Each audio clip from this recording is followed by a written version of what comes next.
রাসূলুল্লাহ পাক সাল্লাল্লাহু আলাইহি ওয়াসাল্লাম বলছেন, ফামান কানা মিন আহলিস সালাত, তোমাদের মধ্য থেকে যে নামাজ আদায় করে তাকে নামাজের দরজা থেকে ডাকা হবে। যে জিহাদ করে তাকে জিহাদের দরজা থেকে ডাকা হবে। যে রোজা রাখে তাকে রাইয়ান দরজা থেকে ডাকা হবে। এবং যে সদকা করে, যাকাত দেয়, তাকে সদকার দরজা থেকে ডাকা হবে। এই কথা বলার পরে হযরত আবু বকর সিদ্দিক রাদিয়াল্লাহু তাআলা বলেন, ইয়া রাসূলুল্লাহ, আপনি যে বলছেন এক একজনকে এক এক দরজা থেকে ডাকা হবে, এক দরজা দিয়ে গেলেই তো সে জান্নাতে যাইতে পারবে, তাহলে আর সব দরজা থেকে ডাকার দরকার হয় না। এরপরও আমি আবু বকর জানতে চাই, এমন কেউ আছে কি যাকে সবগুলো দরজা থেকে জান্নাতে ডাকা হবে?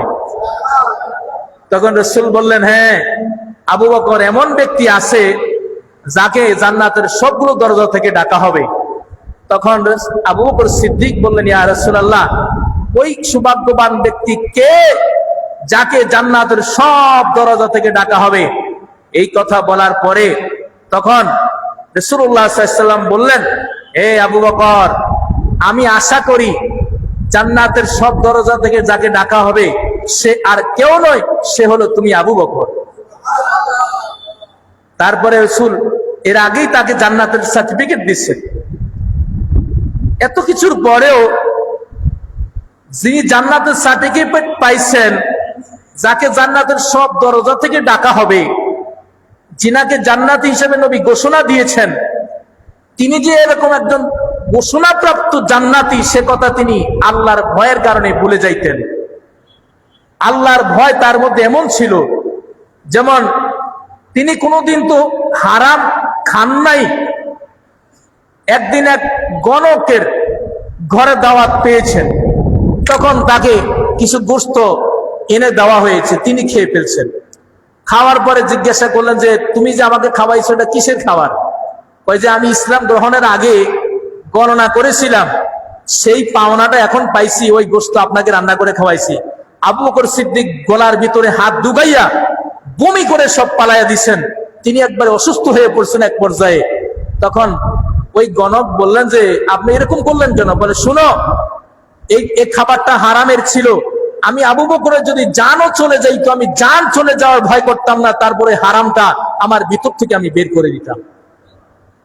রবিয়া আসলামী তিনি বলেন, একদিন আবু বকর সিদ্দিক রাদিয়াল্লাহু তাআলা আনহুর সাথে আমার কিছু কথা কাটাকাটি হলো, তর্ক বিতর্ক হলো। তর্ক বিতর্ক হওয়ার এক পর্যায়ে তিনি এমন একটা কথা বলছেন যার কারণে আমার অপছন্দ হয়েছে, একটু কষ্ট লাগছে। তিনি যখন আমার চেহারা দেখলেন মলিন হয়ে গেছে, আবু বকর সিদ্দিক বললেন, এ আসলামী, রবিয়া আসলামী, আমি আপনাকে যে কথা বলছি আপনি মনে হয় কষ্ট পাইছেন, আপনিও অনুরূপ আমাকে একটা কথা বলেন যাতে প্রতিশোধ নেওয়া হয়ে যায়। কি হয়, আপনি এর প্রতিশোধ নেন। তখন রবিয়া আসলামী বলেন, না না, আমি এই কথা বলতে পারবো না। তখন আবু বকর সিদ্দিক রাদিয়াল্লাহু তাআলা কাঁদতে কাঁদতে রাসূলের দরবারে চলে গেলেন। সুবহানাল্লাহ না যাই বলে, ইয়া রাসূলুল্লাহ, আমি আর রবি আসলামীকে একটা কথা বলছি, এটা একটা অপছন্দনীয় কথা, তাকে বলছি এর প্রতিশোধ নেওয়ার জন্য, কিন্তু প্রতিশোধ নিতেছে না। আমি আপনার কাছে বিচার দিলাম, সেজন্য আমার প্রতিশোধ নেই। সুবহানাল্লাহ না। তখন রাসূলুল্লাহ রবি আসলামীকে ডাকাইলেন। এইদিকে রবি আসলামীর তার বংশের কিছু লোক দেখলো আবু বকর তার ব্যাপারে নালিশ দিছে রাসূলের কাছে। তখন রবিয়ার কাছে আয়েশা বললে, আপনি বলেন, তাইলে আমরা আবু বকরের বিরুদ্ধে ব্যবস্থা নেই। তখন বলেন, খবরদার, তোমরা তাকে চিনো না, তিনি অন্যায় করেন নাই, সামান্য একটু কথা বলছেন, এই কারণে আমাকে প্রতিশোধ নিতে বলেছেন। এই প্রতিশোধ কেন নিলাম না, তার জন্য রাসূলের কাছে বিচার দিতে গেছে। তিনি দৌড়ে ওখানে গেছেন, যায় বলেন, ইয়া রাসূলুল্লাহ, আমি হাজির। তখন রাসূল বলেন, এ রবিয়া, তুমি আবু বকরকে প্রতিশোধ নিতেছ না কেন? সে তো প্রতিশোধ নিতে বলতেছে। বলে, ইয়া রাসূলুল্লাহ, আমি তাকে মাফ করে দিয়েছি, তিনি যে কথা বলছেন আমি তার কাছে প্রতিশোধ নিতে পারবো না। ওই প্রতিশোধ না নেওয়ার কারণে আবু বকর সিদ্দিক রাদিয়াল্লাহু তাআলা আনহু তিনি কাঁদতে কাঁদতে পরে বাড়িতে চলে গেছেন। সুবহানাল্লাহ। অথচ আমরা মানুষের কথায় কত কষ্ট দেই, হাত দিয়ে কষ্ট দেই, পরের হক নষ্ট করি, মানুষকে হত্যা করি, বিভিন্ন ধরনের অন্যায়মূলক কাজ করে মানুষকে আঘাত করে থাকি। কখনো আমরা ক্ষমার বা আল্লাহর কাছে মাপ চাওয়ার, ওই ব্যক্তির কাছে মাপ চাওয়ার চিন্তাও আমরা করি না, ঠিক কিনা? খোলাফায়ে রাশিদিন কেমন ছিল? হযরত ওমর রাদিয়াল্লাহু তাআলা একদিন এসে দেখলেন আবু বকর রাদিয়াল্লাহু তাআলা জিহ্বাটা এভাবে টেনে বের করে ধরে আছেন।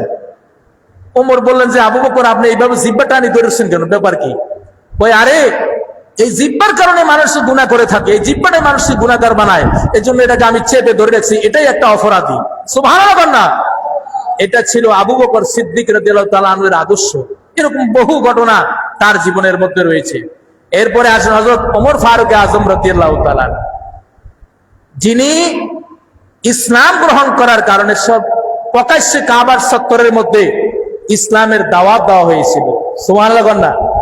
এবং যাকে রাসূল আপনার জান্নাতের শুভ সংবাদ দিয়েছেন, এবং যার মতের সমর্থনে কোরআনে কারীমের 3টা আয়াত নাজিল হয়েছে। সুবহানাল্লাহ না? যেমন আপনারা যে মাকামে ইব্রাহিমে 2 রাকাত নামাজ পড়েন, এটা কিন্তু হযরত ওমরের কথা। হযরত ওমর বলছে, ইয়া রাসূলুল্লাহ, যদি মাকামে ইব্রাহিমে 2 রাকাত নামাজ পড়া হইতো ভালো হইতো। এই মতের সপক্ষে সাথে সাথে আল্লাহ কোরআনের আয়াতে কারিমা নাজিল করে দেয়। সুবহানাল্লাহ না? আল্লাহ নাজিল করে দেন, ওয়াত্তাখিযু মিন মাকাম ইব্রাহিমা মুসাল্লা। আমার ওমর যখন বলেছে নামাজ পড়ার জন্য, আমি আল্লাহ এই মাকাম ইব্রাহিমকে নামাজের জায়গা বানায়া দিলাম। এরপরে হযরত ওমর রাদিয়াল্লাহু তাআলা আনহু বললেন, ইয়া রাসূলুল্লাহ, পর্দার আয়াত নাজিল হওয়ার আগে যে আপনার ঘরে আপনার ভালো খারাপ অনেক মানুষ আসা যাওয়া করে, এখন আপনার বিবিরা যদি এবার পর্দার মধ্যে থাকতো, পর্দা করতো, তাহলে ভালো হইতো। এই কথা বলার সাথে সাথে আল্লাহ পাক কোরআন আয়াতে কারীম নাজিল করে পর্দা ফরজ করে দিলেন। এরপরে হযরত ওমর রাদিয়াল্লাহু তাআলা আনহু, তিনি আল্লাহ রাসূল সাল্লাল্লাহু আলাইহি ওয়াসাল্লাম যখন বিবিদের কোন একটা বিষয়ে, যে আল্লাহ রাসূলের ঘরে সবাই অভাবে থাকতো, তো একদিন বলে যে আপনার ঘরে এসে তো অভাব ছাড়া কিছু দেখলাম না। কথা বলার পরে রাসূল একটু রাগ করলেন, কিছুদিন বিবিদের কাছে যাওয়া বন্ধ করে দিলেন। তখন ওমর বললেন, ইয়া রাসূলুল্লাহ, আপনি বলেন, এদেরকে যদি আপনার পছন্দ না হয়, মনোভূত না হয়, দুনিয়ার সেরা সুন্দরী আপনাকে বিবাহ করাই দিব, আপনি এদেরকে তালাক দিয়ে দেন। এই কথার সমর্থনের সাথে সাথে আল্লাহ কোরআনের আয়াতে কারিমা নাজিল করে দেয়। যার মতের সপক্ষে আল্লাহ কি নাজিল করেন? কোরআন নাজিল করেছেন। এবং রাসূল বলছেন, লাউ কানা বাদি নাবিয়্যুন লাকানা ওমর, আমার পরে যদি কেউ নবী হইতো তাহলে ওমর হইতো। কে হইতো? ওমর হইতো। সেই ওমর কি বলে শুনেন। ওমর বলে, লাউ নাদা মুনাদিন মিনাস সামায়ে ইন্নান নাসা কুল্লুহুম ইয়াদখুলুনাল জান্নাহ ইল্লা রাজুলান ওয়াহিদান লাকিফতু আন আকুনা আনা হুয়া। হযরত ওমর রাদিয়াল্লাহু তাআলা আনহু বলেন, যদি আকাশ থেকে কেউ ডেকে বলে, এ পৃথিবীর মানুষেরা তোমরা সবাই জান্নাতি, একজন ব্যক্তি মাত্র জাহান্নামী। হযরত ওমর বলেন, এই ঘোষণা আসার পরে আমি ওমরের ভয় হয়, না জানি যে একজন ব্যক্তি জাহান্নামী, ওই ব্যক্তিরা না জানে আমি ওমর হয়ে যাই। আল্লাহু আকবার বলেন না? এত ভয় যার মধ্যে ছিল। তেনার আচরণ কেমন ছিল? সময় খালি দ্রুত চলে যাচ্ছে। তেনার আচরণ কেমন ছিল? ইয়াস ইবনে সালামা, তিনি তার পিতা থেকে বর্ণনা করেন যে তিনার পিতা বর্ণনা করেন, যার নাম সালামা, তিনি বলেন, একদিন আমি বাজারে গেলাম। বাজারে যাওয়ার পরে আমি এমন এক স্থানে রাস্তার পাশে দাঁড়ায় রইলাম। হযরত ওমর রাদিয়াল্লাহু তাআলা কোথাও যাচ্ছিলেন, একটা লাঠি দিয়ে বললেন, এই সালামা, তুমি রাস্তার এক পাশে যাও।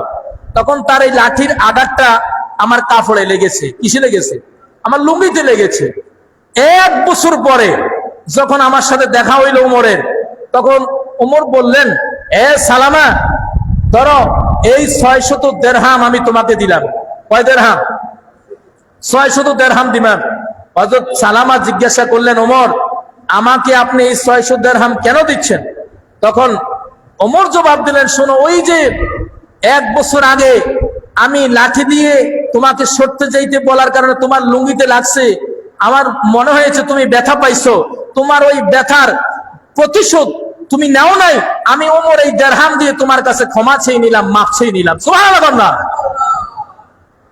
এটা হলো হযরত ওমরের আদর্শ, যিনি মুসলিম জগতের খলিফা হওয়া সত্ত্বেও একদিন জুমার নামাজের দিন দেরি হয়ে গেছে আসতে।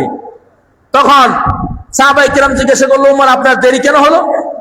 বলে, শোনো, আমি যে জামাটা গায়ে দিয়ে খুতবা দিব বা তোমাদের সামনে নামাজ পড়াবো, আমার পরার জন্য একটাই জামা। একটাই জামা, দ্বিতীয় জামা নাই। তো আজকে জুমার দিনের জন্য সকালবেলা এটা ধুয়ে দিছি, শুকাইতে দেরি হয়ে গেছে, এটা পরে আসতে আসতে আমার একটু সময় লাগছে। জোরে কন্যা সুবহানাল্লাহ।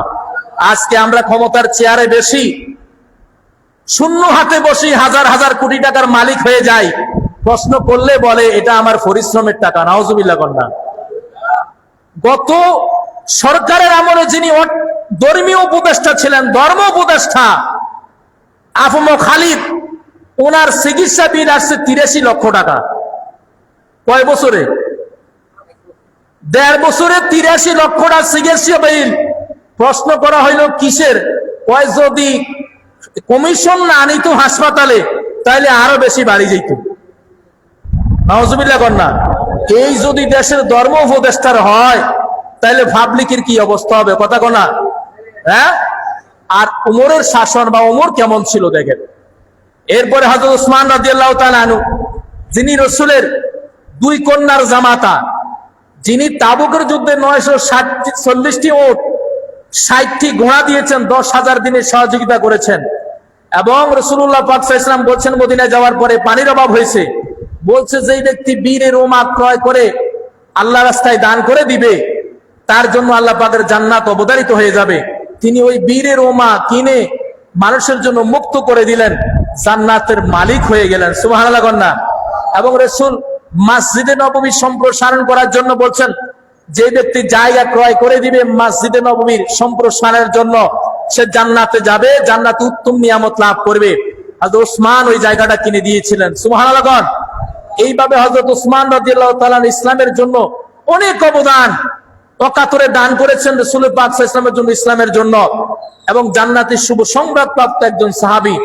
সেই সাহাবী তিনি যখন কবরের পাশ দিয়ে যাইতেন, কিসের পাশ দিয়ে যাইতেন? কবরের পাশ দিয়ে যাইতেন। তার গোলাম হানি বলেন, ওই সময় হযরত উসমান কাঁদতে কাঁদতে তার দাড়িগুলো ভিজে ঝর্ণা ধারার মতো চোখের পানি পড়তো। তখন তার গোলাম জিজ্ঞাসা করলো, যেটা তিরমিজি শরীফের হাদিসে, ওসমান আপনি কাঁদতে কাঁদতে এরকম বেহুশ হয়ে যান কেন, বেকরার হয়ে যান কেন কবরের কাছে গেলে বলেন? তখন ওসমান বললেন, শোনো, এই কবর হলো, রাসূল বলেছেন, আখিরাতের প্রথম দরজা। সেখানে যে মুক্তি পাবে, সেখানে যে প্রশ্নের জবাব দিতে পারবে, রেহাই পাবে, পরবর্তী দরজাগুলো তার জন্য সহজ হয়ে যাবে। এজন্য আমি ওসমান কাঁদতেছি। অথচ তিনি জান্নাতে যাওয়ার নিশ্চয়তা পেয়েছেন। কথা কোন ঠিক কিনা? এরপরে হযরত আলী রাদিয়াল্লাহু তাআলা আনহুর ব্যাপারে আসেন, যে আলী রাদিয়াল্লাহু তাআলা আনহুর ব্যাপারে রাসূল বলেন, আলা তারদা আন তাকুনা মিন্নি বিমানজিলাতি হারুন মিন মূসা ইল্লা আন্নাহু লা নাবিয়্যা বাদি। রাসূল বলেন, আলী তুমি কি খুশি নও? মূসা আলাইহিস সালামের কাছে হারুন আলাইহিস সালাম যেরকম সম্মানিত, হারুনকে যেভাবে আল্লাহ নবী বানাইছেন, সম্মানিত করছেন, আমি নবীর কাছেও তুমি ওই হারুনের মর্যাদার সমতুল্য। সুবহানাল্লাহ কন্যা।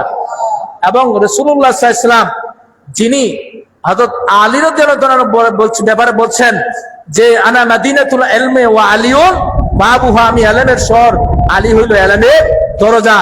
যিনি হযরতে হাসান হোসেনের বাবা, যিনি খাতুনে জান্নাত মা ফাতেমার স্বামী, এত মর্যাদাবান আহলে বাইতের অন্যতম একজন সদস্য, পাক পাঞ্জাতনের সদস্য, এই হযরত আলী রাদিয়াল্লাহু তাআলা আনহু তিনি যখন নামাজের মধ্যে যাইতেন, নামাজে যাওয়ার আগে তিনি কাঁপতে কাঁপতে তার শরীরের চেহারার যে সৌন্দর্য সেগুলা বিবর্ণ হয়ে যেত।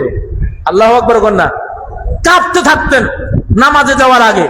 তখন তাকে প্রশ্ন করা হলো, মা লাকা ইয়া আলিউন, আপনি নামাজে যাওয়ার আগে এইভাবে কাঁপতে কাঁপতে চেহারা আপনার ভয়ে বিবর্ণ হয়ে যায় কেন বলেন?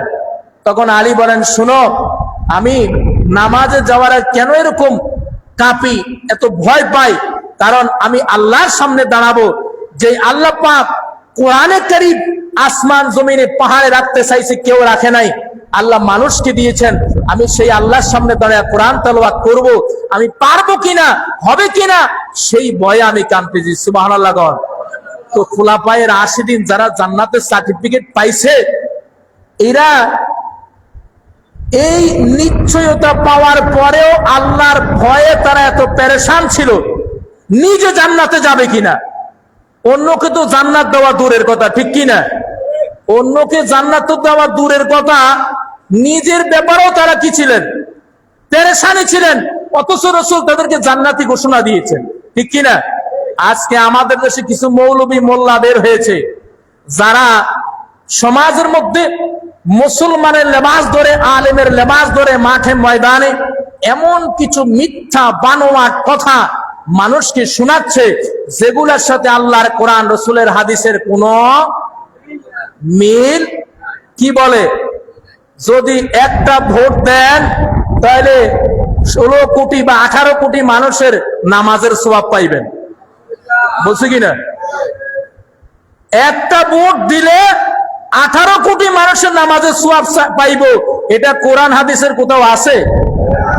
আচ্ছা, এরপরে বলছে কি, আমাদেরকে যদি ভোট দেওয়া হয় বা দাঁড়িপাল্লায় যদি ভোট দেওয়া হয় তাহলে একটা জান্নাতের সার্টিফিকেট পাই যাবেন।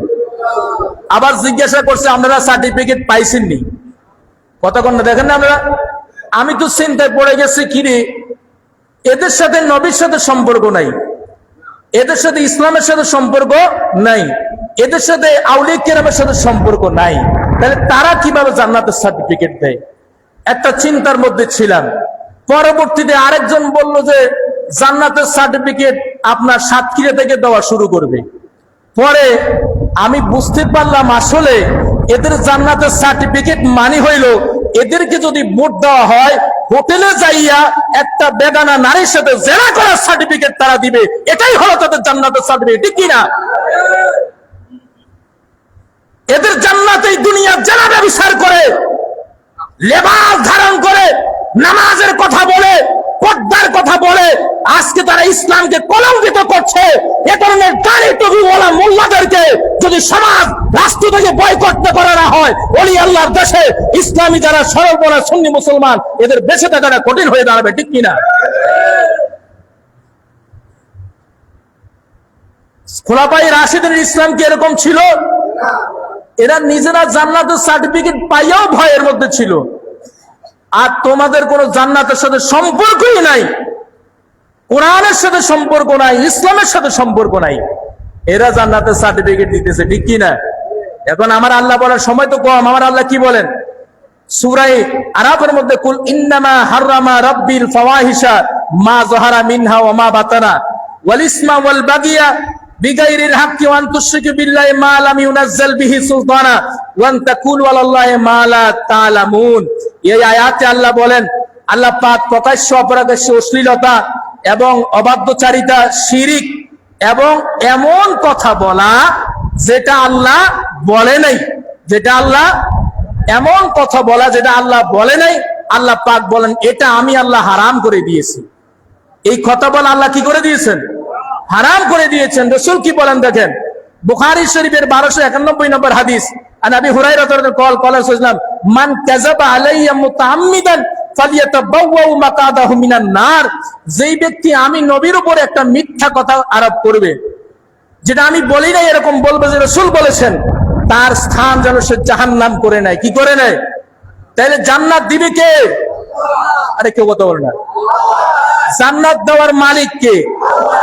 রাসূল শাফাত করে রাসূলও জান্নাত দিতে পারেন।